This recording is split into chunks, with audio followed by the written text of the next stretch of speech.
Jozef Pavlovič, myšiačik Miško. Mama myš išla na liečenie. O myšiačika Miška sa za ten čas staral otec myš. Navaril Miškovi mrkvičkovej polievočky. Presolil ju. Ja takú nerád, vykrúca sa myšiačik. Na druhý deň nachystal orechových rezancov. Zabudol ich osladiť. Ja také nerád, odťahuje sa Miško od misy.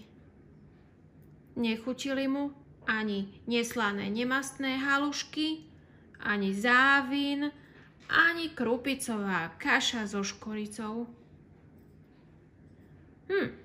Čo ty máš vlastne rád? Hneval sa nešťastný otec. Ja mám rád mamičku, rozfňukal sa myšiačik Miško.